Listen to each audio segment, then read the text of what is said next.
Hi ನಮಸ್ತೆ. I am Nagaraj Kudpli, advocate, agriculturist and an artist.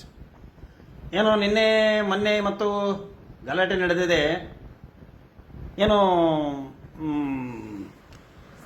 ದೆಹಲಿಯಲ್ಲಿ ಜಂತರ್ ಮಂತರ್ನಲ್ಲಿ ಸತ್ಯಾಗ್ರಹ ಮಾಡ್ತಾ ಇದ್ದ ವಿದ್ಯಾರ್ಥಿಗಳ ಮೇಲೆ ಬಿಜೆಪಿ ಸರ್ಕಾರ, ಮೋದಿ ಸರ್ಕಾರ ಆ ಮಾನ ಮರ್ಯಾದೆ ಇಲ್ಲದಂಥ ಅವನು ಎಜುಕೇಷನ್ ಮಿನಿಸ್ಟ್ರು ಅವನು ರಾಜೀನಾಮೆ ಕೊಡಲಿಲ್ಲ, ಕೊಡೋದು ಇಲ್ಲ. ಈ ಭಂಡಗೆಟ್ಟ ಮೋದಿ ಸರ್ಕಾರ ಈ ದೇಶಕ್ಕೆ ಅವಶ್ಯಕತೆ ಇಲ್ಲ.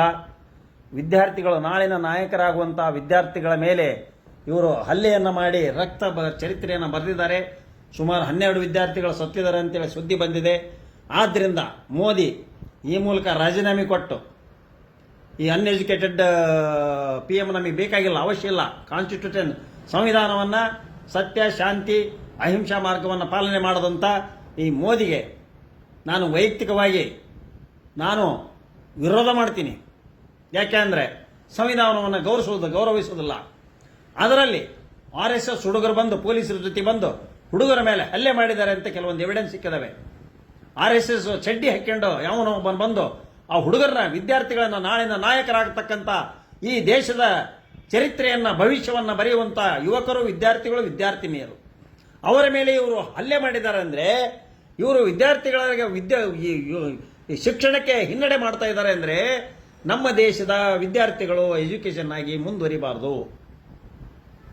ಅಂದರೆ ಆದಿವಾಸಿ ಕಾಲಕ್ಕೆ ನಾವೆಲ್ಲ ಹೋಗಬೇಕು ಅನ್ನುವ ಉದ್ದೇಶವನ್ನು ಇಟ್ಕೊಂಡಿದ್ದಾರೆ. ಆದ್ದರಿಂದ ನಾನು ಈ ಮೂಲಕ ನಾಗರಾಜ್ ಕುಡ್ಪ್ಲಿ ಇವರನ್ನ ವಿರೋಧ ಮಾಡ್ತಾನೆ. Immediately the prime minister of India should resign automatically. The home minister, he is responsible for the assault on the brutal assault on the students. Hudiyer, girls and boys, they are also grievously injured due to the brutal assault by the police and also some RSS people.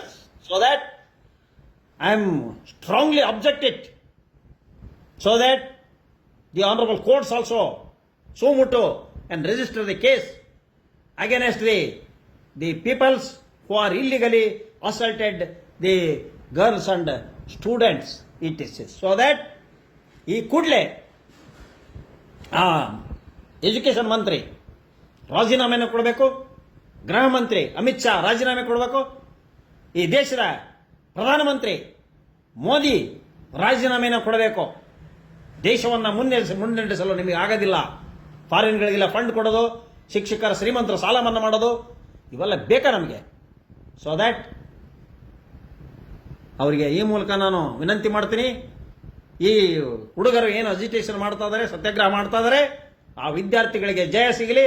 ಸಂವಿಧಾನದ ಪ್ರಕಾರ ಅವರ ಒಂದು ಆಂದೋಲನ, ಅಹಿಂಸಾ ನೀತಿ ಅದು ಬಹಳ ಕಾನೂನಾತ್ಮಕವಾಗಿದೆ. ಅವ್ರ ಮೇಲೆ ಹಲ್ಲೆಯನ್ನು ಮಾಡಿಕೊಡುದು, ಹಲ್ಲೆಯನ್ನು ಮಾಡಿದರೆ you are held responsible in the future consequence. Further consequence, the government, Modi and Home Minister and the Education Minister, the whole BJP government is held liable if anything happens to the students.